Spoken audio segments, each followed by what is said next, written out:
الحمد للہ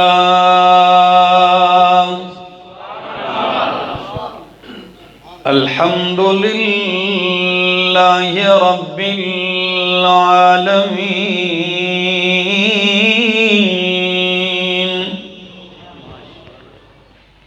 والعاقبۃ للمتقین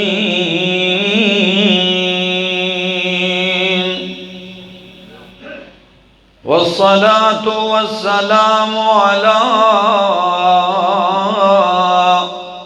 أشرف الأنبياء والمرسلين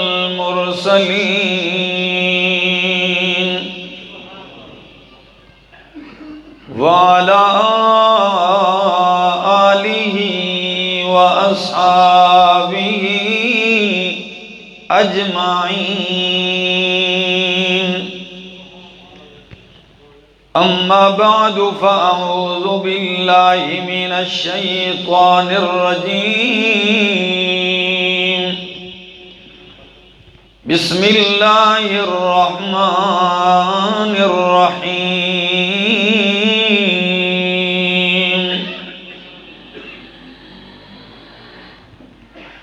قل أفغير الله تأمروني أعبد أيها الجاهلون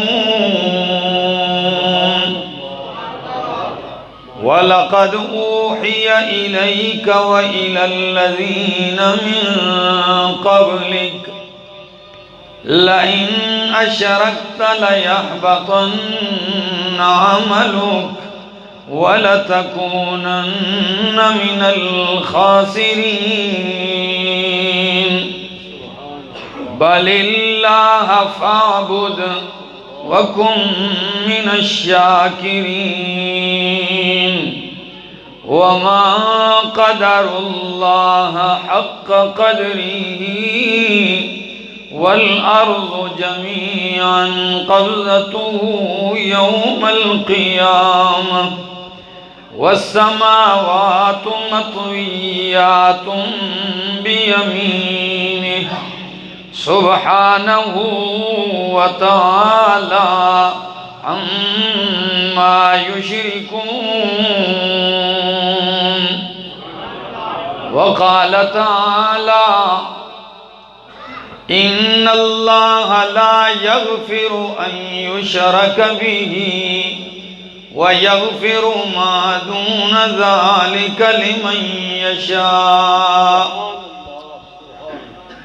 سبحان ربك رب العزة عما يصفون وسلام على المرسلين والحمد لله رب العالمين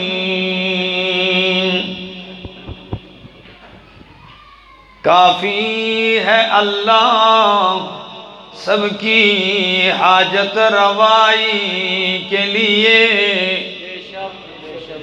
امام ولی نبی پیغمبر ہیں فقط رہنمائی کے لیے نماز میں پڑھتے ہو ایاک نعبد و ایاک نستعین پھر بھی پھرتے ہو در بدر مشکل کشائی کے لیے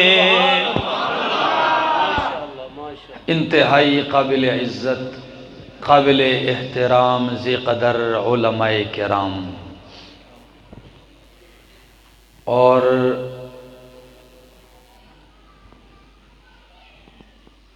راولپنڈی کی تحصیل گوجر خان اور اس گاؤں کا نام ہے گورسیاں اور گرد و نواح سے آئے ہوئے میرے معزز مکرم دوستو السلام علیکم۔ کافی وقت سے آپ بیٹھے ہیں، آپ لوگوں نے منظوم کلام بھی سنے شعراء کے، پھر علماء کرام کے مواعظ بھی آپ نے سنے۔ میری زندگی یہ مسلسل سفر سے عبارت ہے۔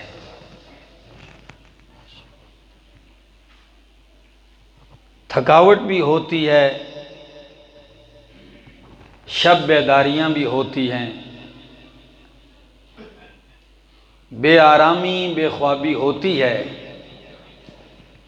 لیکن کرم اس مالک کا ہے کہ یہ سب کچھ ہوتا ہے لیکن اللہ ہی کے لیے ہوتا ہے۔ یہ اس اللہ کا احسان ہے۔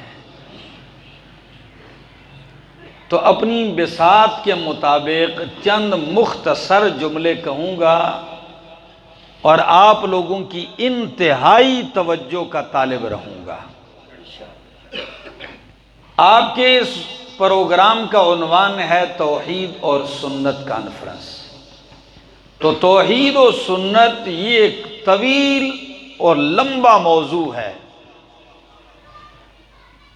اس کا ایک گوشہ آپ کے سامنے عرض کرتا ہوں کہ توحید کی عظمت کیا ہے، موحد کی عظمت کیا ہے، شرک کی مذمت کیا ہے اور مشرک کی مذمت کیا ہے۔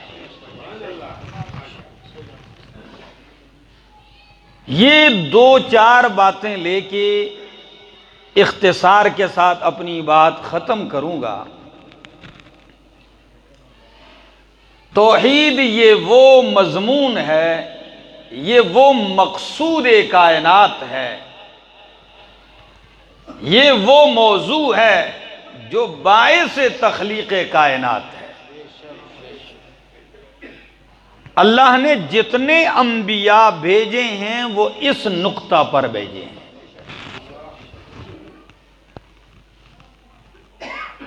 اور آپ کو عجیب بات بتاؤں کہ محمد عربی کے صحابہ کو اللہ نے بڑی شان سے نوازا ہے۔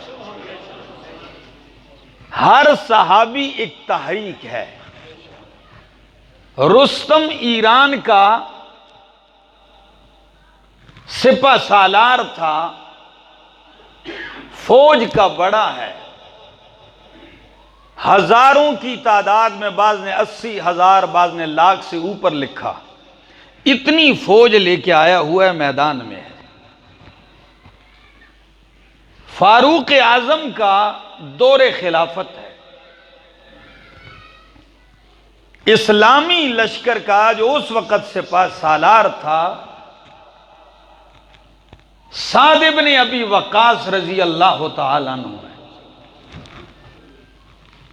لڑائی شروع ہونے سے پہلے رستم کے دل میں خیال آیا کہ کیوں نہ مذاکرات کر لیے جائیں، کہ آخر یہ ہم سے کیا چاہتے ہیں۔ تو انہوں نے پیغام بھیجا، پیغام لینے دینے والا آیا کہ آپ کوئی سفیر بھیجیں جو آئے اور ہماری فوج کے سالار سے بات کرے۔ سعد یوں نظر دوڑاتے ہیں اپنے لشکر پہ اور نظر ٹکتی ہے سب میں سے جو کمزور اور عاجز اور فقیر انسان ہیں، حضرت ربعی بن عامر پہ ٹکتی ہے۔ پھٹا ہوا گریبان ہے، بٹن کی جگہ کانٹے لگے ہوئے ہیں۔ فرمایا ربعی ادھر آؤ، آ گئے، رستم سے مذاکرات کرنے ہیں۔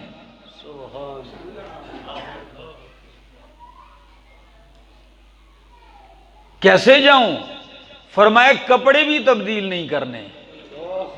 یہ نہیں کہ کسی انگریز سے مذاکرات کرنے جائیں اور بندہ مکمل انگریز بن کے جائے، نہیں، اسی لباس میں جانا ہے۔ گھوڑا کہاں ہے؟ جب گھوڑا لایا تو وہ بیچارہ بھی بھوک سے لاغر ہے۔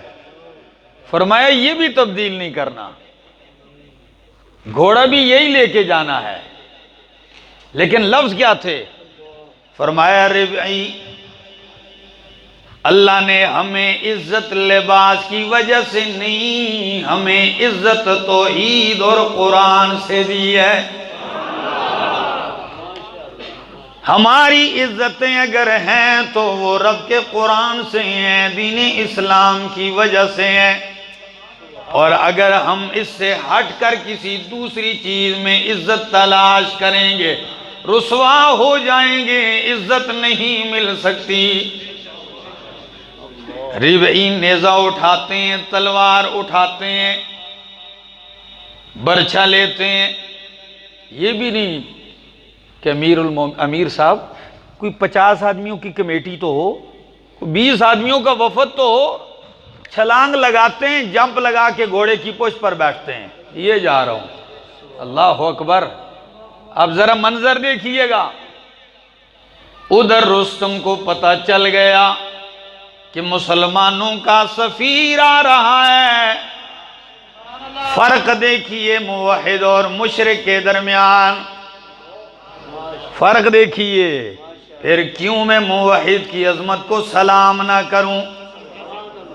ربعی کے پہنچنے سے پہلے رستم نے دور دور تک حد نگاہ تک دیکھتے ہیں قالین بچھائے ہوئے ہیں، حد نگاہ تک قالین بچھے ہوئے ہیں، اور تخت لگایا ہوا ہے بادشاہی کا، سونے اور جواہرات جڑے ہوئے ہیں، آ کے بیٹھتا ہے، تاج پہن کے بیٹھتا ہے۔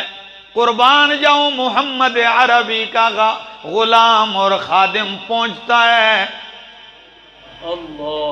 اسی گھوڑے کو سیدھا قالین کے اوپر چڑھا دیا۔ اللہ اکبر۔ قالین کے اوپر گھوڑا چڑھا دیا۔ سیکورٹی والے روک رہے ہو، بھائی ٹھہر جا ٹھہر جا، کیا کر رہا ہے؟ ادھر ٹھہر جا۔ جی کیوں ٹھہر جاؤں؟ کہاں جا رہا ہے؟ آپ کے بڑے سے ملنا ہے، اور کیا؟ کہنے لگے ایسے نہیں، گھوڑا بھی ادھر باندھو، اسلحہ بھی اتارو۔ ربعی کہنے لگے اللہ کی قسم نہ گھوڑے سے اتروں گا نہ اسلحہ اتاروں گا۔ بات کرنی ہے تو ٹھیک، نہیں تو میں گھوڑے کو بھی کک لگاتا ہوں اور واپس ہوتا ہوں، تمہاری مرضی ہے۔ تو ایک بندہ جا کے بادشاہ سے کہتا ہے کہ بندہ ان کا ہے سفیر، لیکن وہ ایک سے دوسری بات کرتا ہی نہیں ہے، زیادہ باتیں نہ کرتا ہے نہ سنتا ہے۔ بادشاہ نے کہا یار ایک ہی آدمی نے کہا آنے دو، چھوڑ دو۔ اسی طرح گھوڑا قالین پہ چڑھایا۔ اب ذرا توجہ، علامہ شبلی نعمانی رحمہ اللہ نے اپنی کتاب الفاروق میں بڑے بسط کے ساتھ لکھا ہے، جب پہنچتے ہیں قالین پہ گھوڑا چڑھایا، دیکھتے ہیں تو دونوں جانب تکیے لگے ہوئے ہیں، اور تکیوں کے اوپر سونے کی تاروں سے کشیدہ کی ہوئی ہے۔ ربعی اترتے ہیں اور اسی ایک تکیے کے ساتھ اپنا گھوڑا باندھ دیتے ہیں۔ اسے گھوڑا باندھ دیا، نیچے اتر کے چل رہے ہیں۔ اب ذرا چلنے کا انداز بھی سن لیجئے،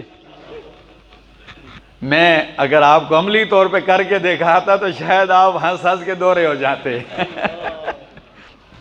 جو میرے ذہن میں ان کا منظر آ رہا ہے، آپ اترتے ہیں قالین پہ، جب چلنے لگتے ہیں نیزہ بڑا لمبا آپ کے ہاتھ میں ہے، اور چلتے ایسے زور سے قالین پہ مارتے ہیں، اور قالین میں سوراخ کر کے زمین تک وہ نیزہ گاڑتے ہوئے جا رہے ہیں، اور کبھی چلتے چلتے یوں ترچھا تکیے کو بھی مار دیتے ہیں، اس کے اندر بھی سوراخ کر دیتے ہیں، ادھر سے ایسے مار دیا۔ پہنچ رہے ہیں، لوگ حیران ہیں، سیدھے جا کے تخت پہ چڑھتے ہیں۔ رستم اپنے عالی شان صوفے پہ بیٹھا ہوا ہے، کرسی پہ، ربعی کے لیے کرسی لگائی گئی ہے، ربعی اس کی کرسی پہ نہیں بیٹھا، ادھر نیچے بیٹھ گیا۔ کہتے جی آپ کے لیے کرسی ہے؟ یہ نہیں کہا جی میں فقیر میں تو ساڑھے قدمہ میں چنگا لگنا، نہیں، یہ نہیں کہا۔ کیا کہا؟ کہتا ہے ان کرسیوں سے مجھے نفرت ہے، میں ان کو پسند نہیں کرتا، اس لیے بیٹھتا ہی نہیں ہوں، مجھے برے لگتے ہیں یہ صوفے شوفے۔ بیٹھ گیا۔ رستم حیران ہے، کیا کہنے لگا؟ یا اہل العرب، او عربیو، کیا مطالبہ ہے؟ ہم سے کیا چاہتے ہو؟ کیوں گھر بار چھوڑ کے نکلے ہو؟ کیوں یہ نیزے، یہ تلواریں آپ اٹھا کے نکلے ہو؟ چاہتے کیا ہو؟ قربان جاؤں جس بات کے لیے میں نے یہ پورا مضمون چلایا، آج وہ بات ابھی کہنے لگا ہوں۔ ربعی کہنے لگا، سن رستم، ہم خود نہیں آئے بلکہ ابتعثنا اللہ، ابتعثنا اللہ، ہمیں اللہ نے بھیجا ہے کس لیے؟ لنخرج العباد من عبادت العباد الى عبادت رب العباد۔ توحید کی عظمت سمجھو۔ کہتے ہیں ہم اس لیے آئے ہیں لنخرج العباد من عبادت العباد، تاکہ ہم بندوں کو بندوں کی بندگی سے نکالیں، بندوں کو بندوں کی بندگی سے نکالیں۔ کس طرف؟ الی عبادت رب العباد، بندوں کے رب کی بندگی کی طرف ہم اس لیے آئے ہیں۔ قربان جاؤں، میں نے کہا ربعی آپ کے درویشانہ لباس پہ قربان جاؤں، آپ کے فقیرانہ انداز پہ قربان جاؤں، یہ جملے کہے، اگلے جملے بھی ذرا سن لیے کیا کہتے ہیں؟ اور اس لیے آئے ہیں تاکہ لوگوں کو نکالے من ضیق الدنیا الی سعۃ الآخرہ ومن جور الادیان الی عدل الاسلام، دنیا کی تنگیوں سے نکال کر جنت کی کشادگی کی طرف بلاتے ہیں، اور باطل دینوں کے جور اور ظلم سے نکال کے اسلام کے عدل کی طرف بلاتے ہیں۔ جو مان جائے ہم اسے سینے لگاتے ہیں، اور جو نہ مانے پھر دو کاموں میں سے ایک کام اللہ کے وعدے تک پہنچتے ہیں۔ رستم بکھلا کے کہتا ہے وہ اللہ کا وعدہ کیا ہے جس تک تم پہنچتے ہو؟ وہ کہنے لگا یا تو غازی بنتے ہیں یا شہید بنتے ہیں، اب تمہاری مرضی ہے، کیا چاہتے ہو؟ رستم نے جو دل میں باتیں بنائی تھی نا وہ تو ساری ہو گئی خلط ملط، میموری کارڈ اس کا جو ہے وہ سارا ہل گیا۔ تو پتہ ہے کیا کہتا ہے؟ کہتا ہے اچھا مہلت ملے گی، بلایا تھا روب ڈالنے کے لیے، اب کیا کہتے ہیں؟ مہلت ملے گی۔ قربان جاؤں ربعی کیا کہتے ہیں؟ کہتے ہیں ہاں ملے گی لیکن 3 دن سے اوپر نہیں ملے گی۔ کتنی؟ 3 دن سے اوپر مہلت بھی نہیں ہے۔ تو رستم بگڑ کے کہتا ہے امیر انت ام مامور، پہلے تو یہ بتا تو امیر ہے یا مامور ہے؟ باتیں تو ایسے کر رہا ہے جیسے خود ہی تو امیر ہے، فیصلے سارے یہاں۔ کہتا ہے سن میں مامور ہوں لیکن میرا مذہب یہ ہے کہ ہم میں مامور اور امیر کی بات ایک ہوتی ہے، جو میری ہے وہ میرے امیر کی ہے، اور جو میرے امیر کی بات ہے وہ میری بات ہے۔ تو جو اس کے باقی فوجی تھے نا انہوں نے تلواریں نکالی اور رستم سے کہا آپ اس آدمی سے دب کے کپڑے کے دیکھو، لباس پھٹا ہوا دیکھو، جوتے دیکھو، اس کی سواری دیکھو۔ رستم کہتا ہے او سادے ہو، اس کے کپڑوں کو لباس کو نہ دیکھو، اس کے گرجتے ہوئے لہجے کو دیکھو، کس صداقت کس امانتداری کے ساتھ بول رہا ہے۔ میرے دوستو، ربعی نے ان جملوں میں ہمیں حقیقت بیان کر دی ہے کہ آپ کا مشن کیا ہے، کہ لوگوں کو لوگوں کی بندگی سے نکال کر رب کی بندگی پہ لائیے، اور آپ کی کانفرنس کا بھی مطلب ہی یہی ہے، یہی توحید ہے، اسی کی طرف دعوت دی جائے۔ نبی کریم صلی اللہ تعالی علیہ وسلم جب صفا کی پہاڑی پہ کھڑے ہوتے ہیں، اللہ اکبر، گاؤں کا نام کیا ہے خاص؟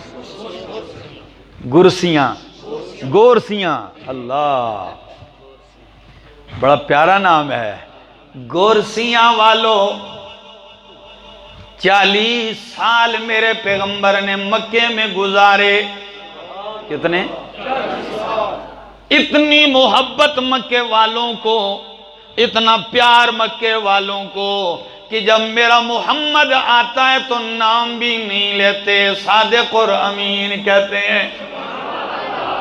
یہی نام تھا کہ نہیں تھا؟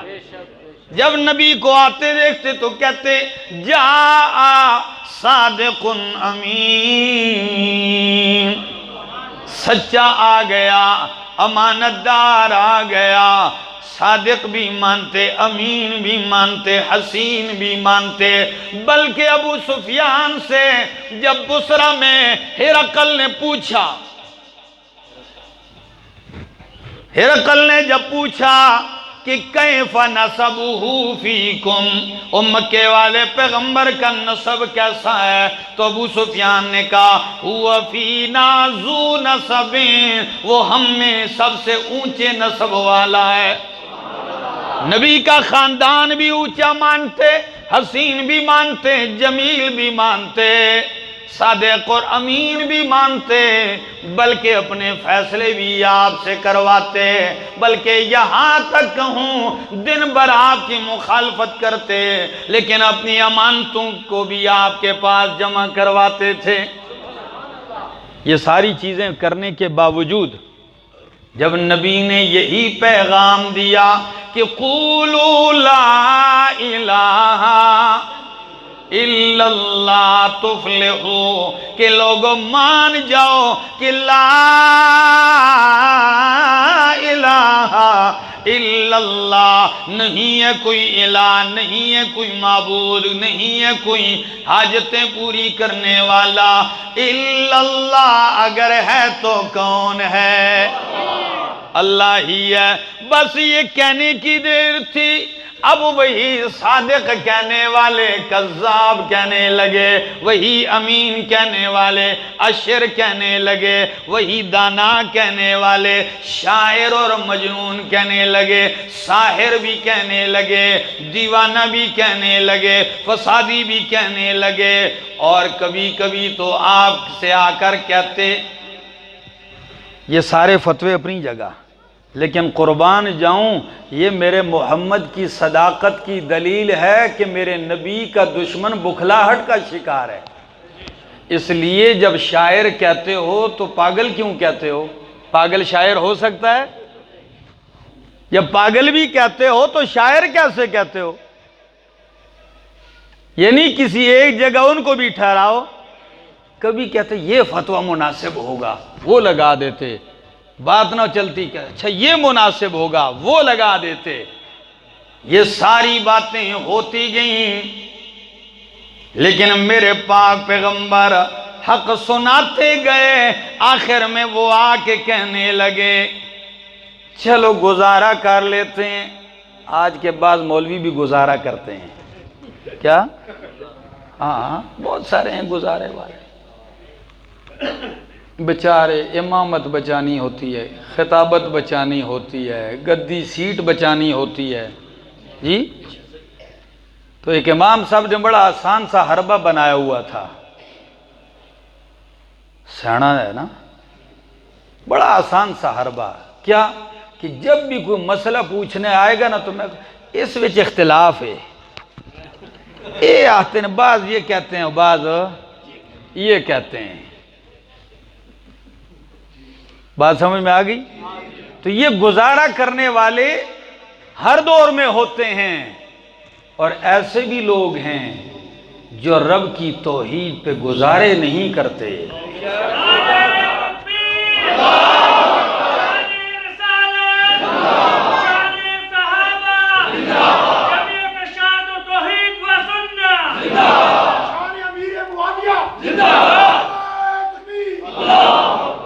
اب ذرا سنیے، وہ گزارے والے اس دور میں بھی تھے، تو وہ آ کے کیا کہتے ہیں نبی کریم سے؟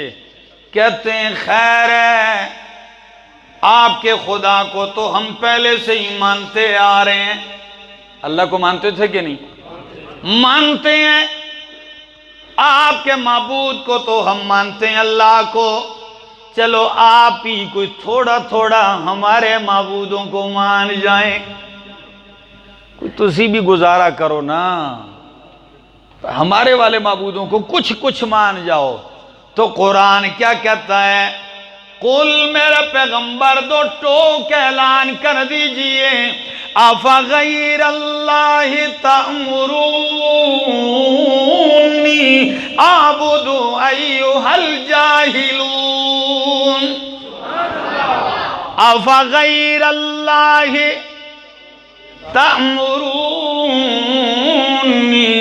اعبد ایھا الجاہلون، کیا میں اللہ کو چھوڑ کر اوروں کی عبادت کروں؟ تم مجھے اس بات کا حکم دیتے ہو، ایھا الجاہلون، او جاہلو، تم تو کہتے ہو کہ گزارا کرو، لیکن میرا رب گزارا نہیں مانتا، میرا رب تو کہتا ہے فاصدع بما تؤمر، میرا رب گزاروں کی دعوت نہیں دیتا، کیا کہتا ہے اللہ؟ فاصدع۔ اور آپ کو عجیب بتاؤں، صدع لغت عربی میں کہتے ہیں کہ کانچ کی شیشی ہو، کس کی؟ اور اسے چٹان پہ رکھ کے اوپر سے پتھر مارا جائے، چور چور ہو جائے، سچ بتاؤ وہ دوبارہ جڑ سکتی ہے؟ جی اگر کوئی جوڑنا چاہے گا بھی تو بیچ میں دراڑ ضرور آئے گی، نظر آئے گی۔ اب مانا ہے فاصدع بما تؤمر، میرے پاک پیغمبر حق ایسے بیان کر کہ باطل اور حق کے درمیان دراڑ پڑ جائے، نکھیڑا ہو جائے۔ یہ نہیں سانجا منصیرہ نہیں چلتا، ٹھیک ہے نا، سب کا شریک ہو، ایسا نہ ہو۔ ہمارے شیخ کہا کرتے تھے کہ یوں نہ کہا کرو ساوا ساوا گول گول، کہ یہ مٹھا جان دے ہو نا جڑے چوستے نے لوگ، جی آتے نے ملیریا سے بڑا اچھا ہوندہ ہے، بخار بھی بہت مفید ہوندہ ہے، تو وہ آتے ہوندے کہ بھائی اے نہ آکھیا کرو ساوا ساوا گول گول، ساوا ساوا گول نہیں، کھل کے بولو مٹھا ہے، نام لو، اے رلا ملا کام نہ کرو، صاف واضح حق بیان کرو۔ فرمایا افغیر اللہ تأمرونی اعبد ایھا الجاہلون وَلَقَدْ أُوحِيَ إِلَيْكَ وَإِلَى الَّذِينَ مِن قَبْلِكَ لَئِنْ أَشْرَكْتَ لَيَحْبَطَنَّ عَمَلُكَ وَلَتَكُونَنَّ مِنَ الْخَاسِرِينَ۔ وَلَقَدْ أُوحِيَ إِلَيْكَ، البتہ تحقیق میرا پیغمبر آپ کی طرف بھی وحی کی گئی ہے، آپ سے پہلے نبیوں کی طرف بھی وحی کی گئی ہے، کیا؟ لَإِنْ أَشْرَكْتَ لَيَحْبَطَنَّ عَمَلُكَ، اگر آپ نے بھی شرک کیا، لَيَحْبَطَنَّ عَمَلُكَ، آپ کے عمل بھی ضائع و برباد ہو جائیں گے، وَلَتَكُونَنَّ مِنَ الْخَاسِرِينَ، اور آپ خسارہ اٹھانے والوں میں سے ہو جائیں گے۔ اگر شرک، دیکھیے لَإِنْ أَشْرَكْتَ، کیا نبی سے شرک کا تصور ہو سکتا ہے؟ کبھی نہیں ہو سکتا۔ ہم تو انبیاء کو معصوم سمجھتے ہیں، صغائر سے بھی، اور لیکن یہاں سمجھانا امت کو ہے کہ اگر شرک کے مقابلے میں نبی کے عمل نہیں ٹھہر سکتے تو او بندہ، او امتی، تیرے ٹوٹے پوٹے ہوئے عمل کہاں ٹھہر جا سکتے ہیں؟ تو اپنی نمازوں پہ ناز کرتا ہے، روزے اور حج زکاتوں پہ ناز کرتا ہے، شرک کرتے ہوئے، سب کچھ ضائع و برباد ہو جائے گا۔ لَإِنْ أَشْرَكْتَ لَيَحْبَطَنَّ عَمَلُكَ وَلَتَكُونَنَّ مِنَ الْخَاسِرِينَ بَلِ اللَّهَ فَاعْبُدْ، جب رد کر دیا شرک کو تو فرمایا بَلِ اللَّهَ فَاعْبُدْ، اللہ ہی کی عبادت کر، وَكُن مِّنَ الشَّاكِرِينَ، اور میرا شکر گزار بن جا۔ جوڑ کیا ہے یہاں؟ توحید اور شکر میں جوڑ کیا ہے؟ بَلِ اللَّهَ فَاعْبُدْ وَكُن مِّنَ الشَّاكِرِينَ۔ جوڑ کیا ہے؟ جوڑ سنیے، جوڑ یہ ہے کہ توحید مان، یہی میرا شکر گزار بننا ہے۔ مشرک کبھی شکر گزار نہیں ہو سکتا۔ مشرک جو ہے حقیقت میں ناشکرہ ہے۔ کیا ہے؟ کیسے ناشکرہ ہے؟ کہ دیتا اللہ ہے، گیت غیروں کے گاتا ہے۔ دیا اللہ نے اور نام رکھا پیراں دیتا ہے کہ نہیں؟ دیا اللہ نے، نام پیراں دیتا۔ دیا اللہ نے، نام رکھا حسین بخش، حسین نے دیا۔ نام رکھا غوث بخش، غوث نے دیا۔ نام رکھا پیر بخش، پیر نے دیا ہے۔ بہت کم لوگ ہیں جو کہتے ہیں الہی بخش۔ کس نے دیا؟ یہ بہت کم ہیں، ورنہ لوگوں کی حالت تو یہ بن چکی ہے۔ لیکن کیا کروں، میں تو اکثر کہتا ہوں کہ یہ کہیں نخل مرقد کی چھاؤں میں سجدے، کہیں نخل مرقد کی چھاؤں میں سجدے، کہیں مرنے والوں کے پاؤں میں سجدے، اشاروں میں سجدے، نگاہوں میں سجدے، یہاں اور وہاں خانقاہوں میں سجدے۔ ہو رہے ہیں کہ نہیں ہو رہے؟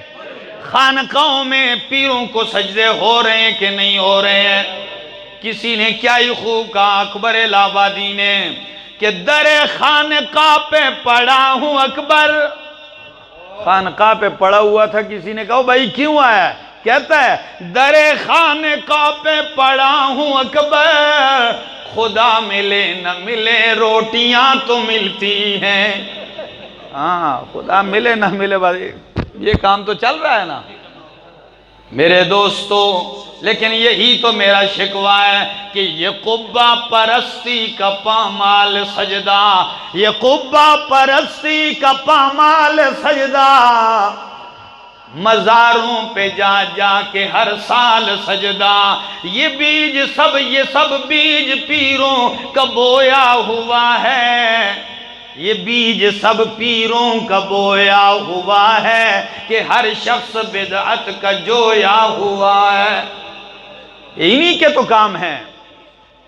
آئیے قرآن مانیے، بَلِ اللَّهَ فَاعْبُدْ وَكُن مِّنَ الشَّاكِرِينَ۔ اللہ نے پھر شکوہ کر کے فرمایا، مَا قَدَرُ اللَّهَ حَقَّ قَدْرِهِ، مَا قَدَرُ اللَّهَ حَقَّ قَدْرِهِ۔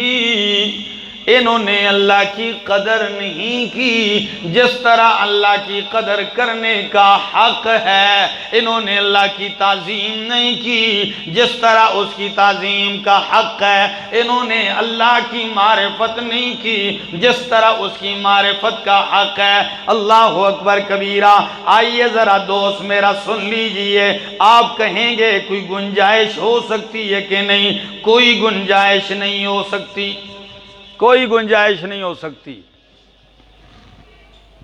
اگر ملاوٹی کرنی ہے تو ایک مثال بتا دوں، قرآن جب بھی اپنی پکار اور عبادت کا کہتا ہے تو لفظ خالص ضرور ذکر کرتا ہے۔ فَادْعُوا اللَّهَ مُخْلِصِينَ لَهُ الدِّينَ۔ مخلص، خالص کر کے اللہ کو پکار۔ یا اللہ، یہاں کے لوگ خالص کا معنی نہیں سمجھتے، آئیے معنی سمجھانے لگا ہوں۔ قرآن خود کہتا ہے اِنَّ لَكُمْ فِي الْأَنْعَامِ لَعِبْرَةً، اِنَّ لَكُمْ فِي الْأَنْعَامِ لَعِبْرَةً نُسْقِيكُم مِّمَّا فِي بُطُونِهِ مِن بَيْنِ فَرْثٍ وَدَمٍ لَبَنًا خَالِصًا غل الشاربین۔ ہائے ہائے ہائے، کیا انداز ہے قرآن کا۔ فرمایا دور نہ جا، تیرے گھر میں گائے بکری بھینس ہے، اسی سے عبرت حاصل کر۔ تو نے چارہ ڈالا، تو نے ونڈا ڈالا، تو نے کھال چوکھر ڈالا، پانی ڈالا، ان کا رنگ مختلف ہے، یہ اندر چلا گیا، نہ پیر کو پتا، نہ مالک کو پتا، نہ گائے کو خود پتا ہے کہ اندر کیا ہو رہا ہے، کسی کو کوئی پتا۔ اندر مالک جا کے گھر میں سو گیا، گائے بھی آ کے بیٹھ گئی، رات آرام کرتی ہے۔ میرے رب کی قدرت کا کرشمہ دیکھیے، کارخانہ لگا ہوا ہے کہ صبح میرا بندہ آئے گا۔ تو ساری رات سویا ہوا، جب صبح بالٹی لے کے آتا ہے تو قرآن کہتا ہے او میرا بندہ، خون گندا ہے، پیشاب گندا ہے، گوبر گندا ہے اور ہوا گندی ہے، ان ساری گندگیوں سے بچا بچا کے تیرے برتن میں میں جو دودھ ڈالتا ہوں خالص ڈالتا ہوں، تو بھی جب عبادت کرے تو شرک اور ان باطل چیزوں کی ملاوٹ سے پاک کیا کر۔ جس طرح میں دودھ خالص ڈالتا ہوں، عبادت بھی، تو پھر میں کہتا ہوں دودھ خالص تو توحید خالص، دودھ خالص اور توحید خالص، یہ مثال سمجھانے کی ہے۔ اب آپ لوگ سادہ ہیں، کوئی کہتے ہیں جی بادشاہو ٹھیک ہے یہ تو کوئی ملاوٹ نہیں ہے نا، یہ جن کو ہم شریک مانتے کوئی اس طرح معمولی لوگے بھی نہیں ہیں۔ ہاں ہم نے لوگ کہتے ہیں نا جن کو ہم شریک مانتے ہیں، ہم نے بھی ایسے کوئی معمولی درجے کے لوگوں کو نہیں، وہ بھی بڑے پہنچے ہوئے لوگ ہیں، کوئی سید الاولیاء ہے۔ کیا میں نے کہا سید الاولیاء کو بھی شریک بنانا شرک ہے اور سید الانبیاء کو بھی شریک بنانا شرک ہے، اللہ کے ساتھ کوئی شریک۔ اب ایک مثال سمجھیے خالص، آپ نے دودھ لیا، اس میں پانی ڈالا، یہ خالص رہا جی؟ اس کو کوئی خالص کہے گا؟ اچھا چلو یہ تو خالص نہیں ہے نا، پنڈی کا پانی نہیں۔ اگر یہاں سے آپ نے اسلام آباد سے جہاز بک کیا، پورا جہاز سیدھا حرم پہنچے جدہ، اور جدہ سے آپ حرم پہنچے، وہاں سے زمزم نکالا، وہ لا کے اس میں ڈال دیا، کروڑوں روپے لگے، اب یہ دودھ خالص ہوگا جی؟ ہونتے خالص ہونا چاہیے نا، کیوں؟ زمزم تو ڈال دیا اتنا قیمتی، اب بھی خالص نہیں، دودھ خالص نہیں۔ کیا؟ زمزم جتنا بھی قیمتی ہو اس کی قیمت اپنی جگہ، لیکن جب دودھ میں ڈال دیا دودھ خالص۔ ہاں جن کو تم نے شریک بنایا ہے ان کی شان رتبے مقام اپنی جگہ، لیکن جب ان کو رب کا شریک بنا دیا تو توحید خالص نہیں رہی، توحید خالص نہیں رہی۔ لہذا یہی وجہ ہے، اس کے بچنے کی کوئی گنجائش نہیں ہے۔ ذرا سنیے اللہ کا قرآن کیا کہتا ہے، مثل الذین اتخذوا من دون اللہ، پوری سورت میرے مالک نے اتاری ہے، مثل الذین اتخذوا من دون اللہ کمثل العنکبوت اتخذت بیتا وَإِنَّ أَوْهَنَ الْبُيُوتِ لَبَيْتُ الْعَنْكَبُوتِ۔ پہلے معنی سن لیجئے، پھر یہ مثال بیان کروں گا، پھر فٹ کروں گا۔ مثال کو ممثل لہو پہ فٹ کیا جائے گا۔ قرآن ویسے تو مثالیں نہیں بیان کرتا، قرآن میں 44 مثالیں، کتنی؟ یہ بھی یاد رکھ لیجئے، پورے قرآن میں اللہ نے کتنی مثالیں بیان کی ہیں؟ ہاں 44 مثالیں بیان کی ہیں، اور علماء نے صرف امثال القرآن کے اوپر مستقل کتابیں لکھی ہیں۔ کہ قرآن کریم کی ان مثالوں کو سمجھا کیسے جائے۔ آج آئیے ایک مثال یہاں بھی سن لیجئے۔ فرمایا مثل الذین اتخذوا من دون اللہ اولیاء، مثال ان لوگوں کی اتخذوا من دون اللہ اولیاء، جنہوں نے اللہ کے سوا کارساز بنا رکھے ہیں، اولیاء بنا رکھے ہیں۔ کمثل العنکبوت، ان کی مثال مکڑی کی سی ہے۔ کس کی؟ مکڑی جیسی ہے۔ اتخذت بیتن، جس مکڑی نے گھر بنایا، جالا بنایا۔ وَإِنَّ أَوْهَنَ الْبُيُوتِ لَبَيْتُ الْعَنْكَبُوتِ، گھروں میں سب سے کمزور ترین گھر کس کا ہے؟ تو مجھے بتاؤ، مکڑی جانتے ہیں آپ؟ جی پشتو میں اس کو جولا کہتے ہیں، پنجابی میں اس کو ڈاور کہتے ہیں، بعض علاقوں میں آپ کے بولی میں کیا کہتے ہیں؟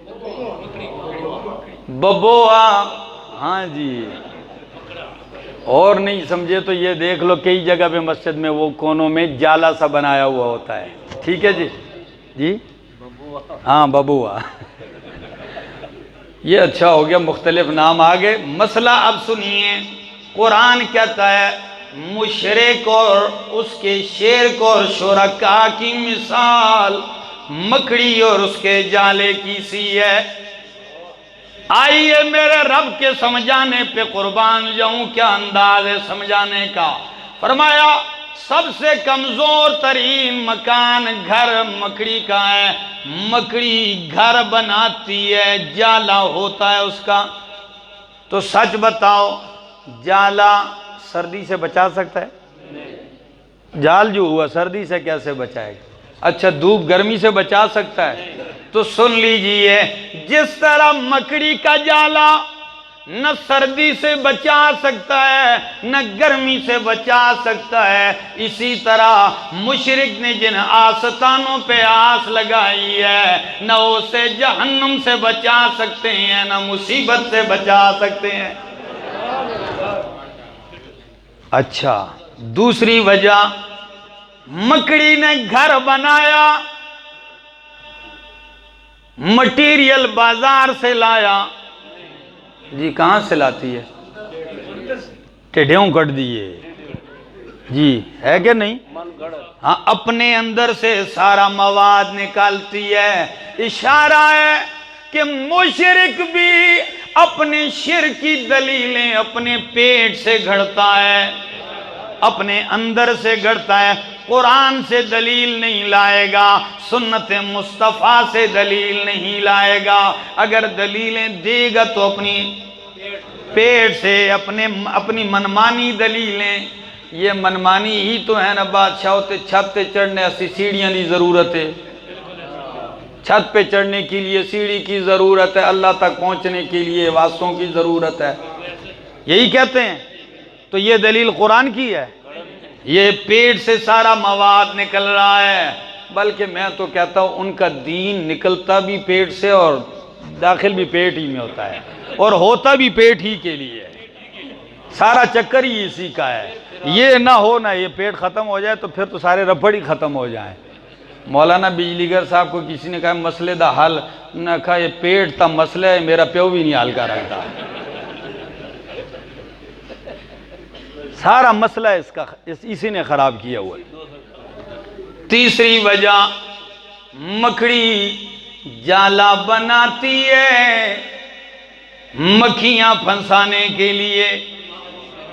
کیا کبھی مکھی پھنسی ہوئی دیکھی ہے؟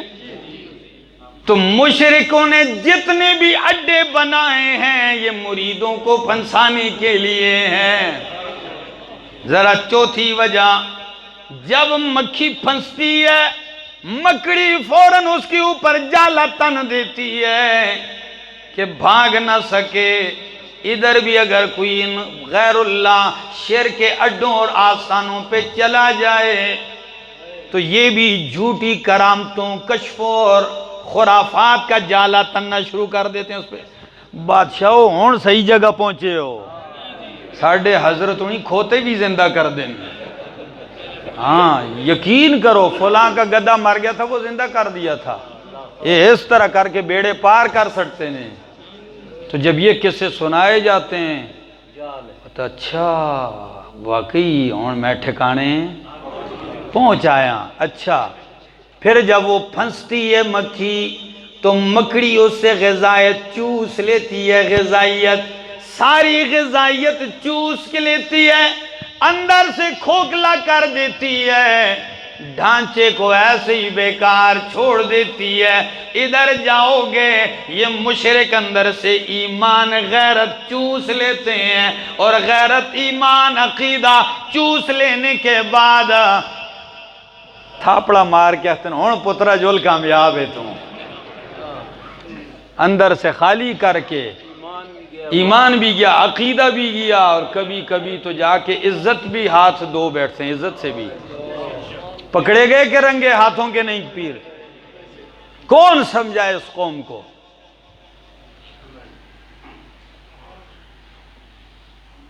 اللہ میرے دوستو یقین کیجئے، جس شخص کو اللہ نے توحید کی سمجھ دے دی ہے، اگر اللہ نے دنیا میں اس کو کوئی نعمت نہیں دی پھر بھی وہ سب سے زیادہ کامیاب ہے۔ ہم میں کیا ہے دوستو، ہماری طرح دو آنکھوں والے، ہمارے جیسے چہروں والے، ہم سے زیادہ پڑھے لکھے کوئی پتھر کے سامنے پڑا ہوا ہے، کوئی کسی ننگے شلوار اترے ہوئے کے سامنے جھکا ہوا ہے، کوئی گھوڑے کا پیشاب پی رہا ہے کہ نہیں؟ کوئی پیروں کا لعاب چاٹ رہا ہے۔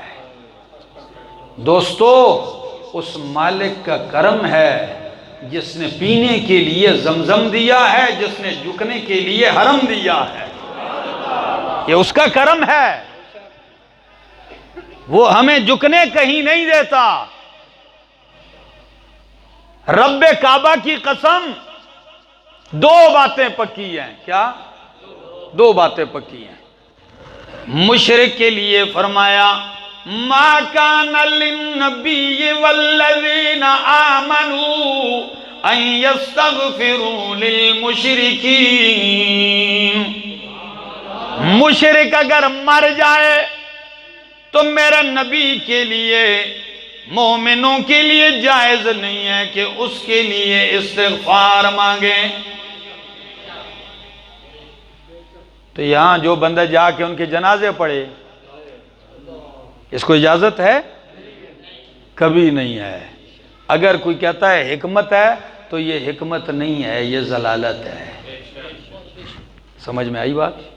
اچھا ذرا توجہ چاہوں گا۔ پہلی بات پکی، مشرک مر جائے اس کے جنازے میں ساری کائنات بھی شریک ہو، ہے مشرک ہے تو رب نے نہیں معاف کرنا۔ اور ادھر موحد کی عظمت سن لیجئے، موحد اگر فوت ہو جائے اور اس کا جنازہ پڑھنے والا بھی کوئی نہ ملے، رب کے ہاں پھر بھی جنتی ہے۔ یہ ہونی چاہیے، معیار حق یہ ہے۔ اور ایک اور بات سنا دوں، آپ کی کتنی لاج ہے اللہ کے ہاں، ذرا یہ بھی سن لیجئے۔ موحد گناہگار فوت ہو گیا، زیادہ نہیں، صحیح مسلم کے الفاظ ہیں، 40 موحد بھی اگر کھڑے ہو کے اللہم اغفر لحینا و میتنا کہہ دیں، اللہ اسے بھی معاف کر دیتا ہے۔ 40,000 نہیں، صرف کتنے؟ 40 بندے بھی اگر کھڑے ہو جائیں، کتنی لاج ہے میرا دوست تیری۔ موحد مرے گا جنت پکی ہے، مشرک مرے گا جہنم پکی ہے۔ یہ تو دو ٹوک فیصلے ہیں۔ میرا دل چاہ رہا تھا کہ میں آپ کے سامنے تفصیل سے بات کروں، لیکن چونکہ آذانوں کی آوازیں بھی سنائی دے رہی ہیں، اور میں اپنا آپ کو تھوڑا سا رودات سنا دوں کہ 6 مہینے ہونے کو ہیں کہ میں نان سٹاپ چل رہا ہوں، تو تھک جاتا ہے انسان ہے۔ دوست کبھی کہتے ہیں آپ گھنٹہ بولیں، کوئی کہتا ہے 2 گھنٹے، بعض دیوانے محبت کے آگے کہتے ہیں 3 گھنٹے، میں چپ کر کے ہنس جاتا ہوں دوستو، مطلب جڑی سمجھ آئی وہ بھی ختم ہو گئے ہیں اچھا اوئے ہوئے ہوئے ہوئے ہوئے، اچھا یہ تو آپ مجھے پہلے بتا دیتے کہ پٹھان بھی آئے ہوئے ہیں تو میرے پٹھان بھی ناراض ہوں گے، پٹھان بروزن چٹان بھی ناراض ہوں گے۔ دوستو ملگرو یو خبر در تکوم، زمن دعوت دادے چہ دا اللہ توحید لراشے، دا اللہ کتاب سر اخپل تعلق جوڑ کے مرشا، دا لوگے مرشا، دا تند مرشا، ٹکڑے ٹکڑے شا، خدا اللہ سر سک شریک مجوڑا ہر صدیوشی ٹول جہان دے ناراض ہے او خپائی، ستا دے پدے پرواہ نہیں، ستا دے پزڑکی دائی چی اللہ دے زمانہ خپا نشی۔ توحید دا دا اللہ دا غیرت مسئلہ دا، سنگ چی یو انسان پخپل دا حلال و خزہ کی شراکت نشی برداشت کولے، حالانکہ خزہ صدا 2 جملے ویل دی دا غبی بی شیدہ، خو پدے کے دے دا کائنات دا چیا شراکت نمانی، نو اللہ پا خپل ذات و صفاتو کی بشراکت سنگو منی۔ زمار عورت خپل نوکر 20 کال نستا سر نوکری کئی تب خپل جائیداد کاروبار کی شریک ہے گا؟ آپ اپنے ملازم کو اپنے کاروبار میں شریک کرتے ہو؟ بھلے 50 سال آپ کے ساتھ مزدوری کرتا رہا ہو، 50 سال مزدوری کر کے بھی تم اسے کاروبار میں نہیں شریک کرتے ہو، رب پیدا کر کے اپنے بندے کو اپنی خدائی میں شریک کر لیں، الوہیت میں شریک کر لیں، یہ کیسے ہو سکتا ہے؟ اللہ ہمیں عمل کی توفیق عطا فرمائے، زندگی باقی ملاقات باقی۔